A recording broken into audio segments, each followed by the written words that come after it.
बिस्मिल्लाहिर्रहमानिर्रहीम। अस्सलाम वालेकुम स्टूडेंट्स। आज हम आपकी जो 3.2 एक्सरसाइज स्टार्ट कर चुके हैं उसी के फर्स्ट क्वेश्चन के कुछ पार्ट्स हम परफॉर्म कर रहे हैं। आइए देखते हैं जी हमारे जो रिमेनिंग पार्ट्स हैं। क्वेश्चन नंबर 1 का 9 and 10th and 11th part जो है वो किस पैटर्न के साथ होंगे। इंटीग्रेशन की बेसिक्स हम सीख चुके, पावर रूल को हमने डिस्कस किया, लेकिन पावर रूल अप्लाई करने से पहले हम देखते हैं कि जी बाज़-औक़ात कुछ क्वेश्चंस में कुछ सिंप्लीफिकेशंस रिक्वायर्ड होती हैं, तो हम उसको सिंप्लीफाई कर लेंगे एज़ पॉसिबल एज़ जितना हम उसको कर सकते हैं, और उसके बाद फिर आप उसके ऊपर इंटीग्रेशन की टेक्निक अप्लाई कर देते हैं। ओके, अब देखते हैं हमारा जो नेक्स्ट क्वेश्चन है, फर्स्ट क्वेश्चन का 9th पार्ट। उसमें इंटेग्रल हमारे पास है और यहाँ पे वेरिएबल x की बजाय उन्होंने थीटा ले लिया है। So integral square root of theta -1 whole square over square root of theta. So इसकी इंटीग्रेशन हमने परफॉर्म करनी है। तो ऑब्वियसली सबसे पहले तो आप देखें नोमिनेटर में जो फैक्टर हमारे पास लिखा हुआ है उसका स्क्वायर लिया जा रहा है, तो सबसे पहले तो हम इसको स्क्वायर को ओपन कर लेंगे ताकि टर्म्स जो हैं वो सिंप्लीफाइड फॉर्म में हमारे पास आ जाएं, फिर आप उस पर इंटीग्रेशन परफॉर्म करें। सो इस स्क्वायर को ओपन कर लीजिए, सेम एज जैसे a माइनस बी का स्क्वायर हम ओपन करते हैं। तो मैं ये integral sign as it is यहाँ पे लिख रहा हूँ, और उसके बाद ये a माइनस बी स्क्वायर के फार्मूले से इसको एक्सपेंड कर रहे हैं। तो it is first term square plus second term square, mid में चूंकि माइनस है तो minus of 2 into first term multiply by second term, a square plus B square minus 2ab के फार्मूले से हमने इसको एक्सपेंड कर दिया, और नीचे ये square root of theta as it is हमने वैसे का वैसे ही लिख दिया। अब आप इन स्क्वायर्स को अप्लाई कर दीजिए, स्क्वायर और स्क्वायर रूट हैं तो ये कैंसिल आउट हो जाएंगे, तो जस्ट थीटा हमारे पास 1 स्क्वायर 1, और ये 2 स्क्वायर रूट ऑफ थीटा और 1 से मल्टीप्लाई होगा तो it is 2 into square root of theta, और ये डिनोमिनेटर में square root of theta as it is आ जाएगा हमारे पास। ओके, अब आप देखिए नोमिनेटर में 3 टर्म्स हैं और एक टर्म नीचे डिनोमिनेटर में है। आप हर एक टर्म के साथ उसको अटैच कर दीजिए, theta over square root of theta plus 1 over square root of theta minus 2 square root of theta over theta. अब इसको सिंप्लीफाई करेंगे हम, ये ऊपर लिखा हुआ है थीटा, इस थीटा को मैं फैक्टराइज करके लिख देता हूँ। Theta can be written as square root of theta multiply by square root of theta. Obviously अगर आपके पास कोई नंबर फुल पावर में लिखा हुआ है तो मैं इसको लिख सकता हूँ इसका स्क्वायर रूट भी और इसका स्क्वायर भी, स्क्वायर और स्क्वायर रूट कैंसिल आउट हो जाते हैं तो थीटा ही हमारे पास बचता है। अगर किसी नंबर का स्क्वायर हो तो इसका मतलब होता है कि उसको 2 दफ़ा आपने लिख देना है, उसको अपने आप से मल्टीप्लाई कर दें। So square root of theta के स्क्वायर को हम लिख सकते हैं square root theta multiply by square root of theta. So जहाँ पे थीटा लिखा हुआ था वहाँ पे हमने लिख दिया square root of theta multiply by square root of theta. So इस थीटा की जगह पे ये 2 टाइम्स हमने उसको मल्टीप्लाई करके लिख दिया। अब next 1 over square root of theta, वैसे ही ये स्क्वायर रूट ऑफ थीटा इस नीचे वाले स्क्वायर रूट ऑफ थीटा से कैंसिल आउट हो जाएगा, हमारे पास जस्ट एक कांस्टेंट नंबर आ जाएगा 2। यहाँ पे भी अब नेक्स्ट देखें, ये स्क्वायर रूट ऑफ थीटा भी स्क्वायर रूट ऑफ थीटा से कैंसिल आउट हो जाएगा, तो इंटेग्रल में जस्ट यहाँ पे एक स्क्वायर रूट ऑफ थीटा रह जाएगा plus 1 over square root of theta और माइनस 2, ये एक कांस्टेंट नंबर रह गया। अब हमने इसको सिंप्लीफाई कर लिया। अब आप इस इंटीग्रेशन को डिस्ट्रीब्यूट कर देंगे सारी टर्म्स को, इस इंटेग्रल को फर्स्ट फैक्टर के साथ भी, सेकंड के साथ भी और थर्ड के साथ भी। Okay, integration of square root of theta और साथ डी थीटा भी विद रिस्पेक्ट टू थीटा जो हम करेंगे, plus integration of 1 over square root of theta और साथ डी थीटा, और इंटीग्रेशन ऑफ 2 हम पहले इनसाइड लिख लेते हैं 2 एंड डी थीटा।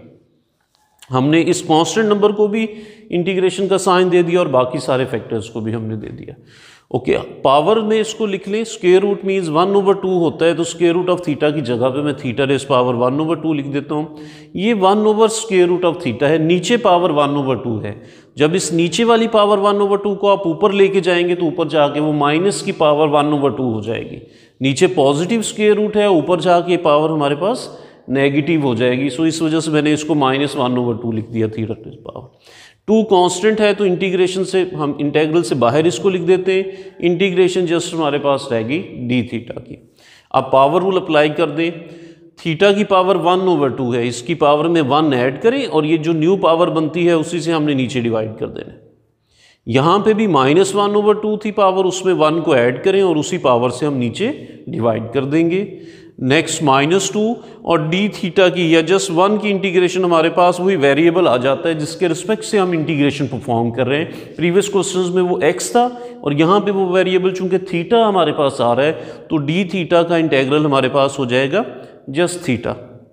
और चूंकि इंटीग्रेशन हमारी हो गई और हम उसमें फिर एक constant of integration c add कर देंगे जो कि हर क्वेश्चन में हम ऐड करते हैं, हम इसमें यहाँ पे +c कर देंगे। नेक्स्ट सिंप्लीफिकेशंस हैं, 1/2 +1 करें तो वो 3/2, नीचे भी 3/2, 1 में से 1/2 को माइनस करें तो दिस इज़ 1/2 और नीचे भी 1/2। ये सेम आपकी डिनोमिनेटर में अगर आप फ्रैक्शन आ रही हो तो उसको इन्वर्टेड फॉर्म में हम ऊपर ले जाते हैं। 3/2 को ऊपर ले जाएं तो ये 2/3, 1/2 को आप यहाँ पे ऊपर मल्टीप्लाई करेंगे तो इट इज़ 2/1, बाकी एज इट इज़ हम इसको यहाँ पे लिख देंगे। सो सेम प्रोसीजर जैसे प्रीवियस क्वेश्चंस हमने किए, जस्ट सिंप्लीफिकेशंस रिक्वायर्ड हैं। अगर आपकी कुछ पावर्स हैं तो आप उनको पहले सिंप्लीफाई कर लें, देन आप उस पर इंटीग्रेशन जो है वो जो आपका पावर रूल हम पढ़ रहे हैं उसको आप अप्लाई कर दीजिए। ओके जी, अब हम आपकी इसके 11th पार्ट की तरफ जो है वो चलते हैं। 11th पार्ट क्या है हमारे पास, इसमें हमारे पास एक्सपोनेंशियल फंक्शंस दिए हुए हैं। इंटेग्रल देखिए, integral e2x + ex divided by ex।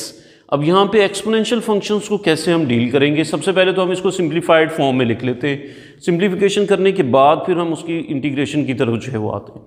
सबसे पहले तो देखिए ऊपर 2 टर्म्स ऐड हो रही हैं और नीचे एक ही टर्म है आपके डिनोमिनेटर में, तो ऊपर वाली दोनों टर्म्स को आप अलग-अलग जो है वो इस डिनोमिनेटर को दे दीजिए, असाइन कर दीजिए। e2x के नीचे भी आप ex लिख दें, ex के नीचे भी आप ex जो है वो लिख दें। सो फर्स्ट स्टेप हमने क्या किया, आपने इन दोनों टर्म्स के नीचे इस डिनोमिनेटर को अलग अलग लिख दिया और दरमियान में प्लस। अब फर्स्ट टर्म को देखें, e2x over x ex, base same है दोनों का तो पावर्स को हम इकट्ठे कर सकते हैं। चूंकि ऊपर पावर ज़्यादा हैं तो नीचे वाली टर्म को हम ऊपर ले जाते हैं पावर को और माइनस कर देते हैं। e2x, ये x पावर ऊपर जाके इसमें से माइनस हो जाएगी। ये एक्सपोनेंट की प्रॉपर्टीज़ में हम पढ़ते हैं, बार बार इसको अप्लाई करते हैं। सो नीचे वाली पावर को हम ऊपर ले गए और ऊपर जाके वो माइनस होगी, -x हो गए। ये तो कैंसिल आउट हो जाएंगे, ex से ex और यहाँ पे 1 रह जाएगा तो 1 एज इट इज़ आ गया।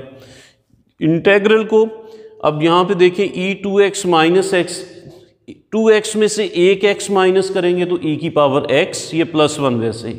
अब इस इंटीग्रेशन को फर्स्ट टर्म को भी दे दें, इंटेग्रल ex dx, और इस इंटीग्रेशन को सेकंड टर्म को भी दे दें 1 dx। अब e की पावर x की इंटीग्रेशन हम कैसे लिखते हैं, आपको याद होगा डेरिवेटिव्स में हमने e की पावर x का डेरिवेटिव e की पावर x ही लिखा था, तो इंटीग्रेशन में भी e की पावर x की इंटीग्रेशन e की पावर x ही होगी। सो ना हमने इसको डेरिवेटिव में चेंज किया था, ना अब हम इसको इंटीग्रेशन में चेंज करेंगे। सो e की x की इंटीग्रेशन e की x ही आ जाएगी। लेकिन अगर इसकी पावर में कुछ और हो, हम ले लें जी e की पावर ax है, अदर देन x जो है वो आपके पास इसके एक्सपोनेंट में है, तो पहले तो आप इस सारे को एज इट इज़ लिख देंगे e पावर ax, फिर ये जो एक्सपोनेंट में है इसके डेरिवेटिव से नीचे डिवाइड कर देंगे। रफली अगर मैं इसका डेरिवेटिव लूँ, derivative of ax with respect to x, a constant है और x का डेरिवेटिव 1 होगा, तो इसका आंसर आ जाएगा a। तो इट मीन्स कि आप ax की इंटीग्रेशन पहले ax लिखेंगे और फिर इस ax के डेरिवेटिव से नीचे डिवाइड कर देंगे, वो a था प्लस c। एक और एग्जाम्पल देख लेते हैं जी, अगर हो e पावर 5x dx, तो पहले तो हम इस सारे के सारे एक्सपोनेंशियल को एज इट इज़ इंटीग्रेशन में लिख देंगे e5x, और इस 5x के डेरिवेटिव से डिवाइड करेंगे। सो 5x का डेरिवेटिव 5 होगा, तो इसके डेरिवेटिव 5 से डिवाइड कर दें और plus c constant of integration. So exponential function को हम इस तरीके से जो है वो इंटीग्रेट करते हैं। अब देखिए यहाँ पे तो कोई इसकी पावर में अदर देन x कुछ भी नहीं है, 1 कोफिशिएंट है, तो ex की इंटीग्रेशन आपकी सिंपल ex ही आ जाएगी, और 1 की integration with respect to x वो x होती है। हम प्रीवियस क्वेश्चंस में बार बार इसको पढ़ चुके, तो ये डिफरेंशियल और इंटेग्रल कट कैंसिल आउट हो जाते हैं और हमारे पास x ही आंसर आ जाता है, वेरिएबल होता है। तो इंटीग्रेशन कंप्लीट होगी और प्लस c हम कांस्टेंट ऑफ इंटीग्रेशन यहाँ पे लिख दें। ओके जी, आपकी एक्सरसाइज का फर्स्ट क्वेश्चन कंप्लीट हो गया। नेक्स्ट हम इंशाल्लाह इसके सेकंड क्वेश्चन को स्टार्ट करते हैं। Thank you very much.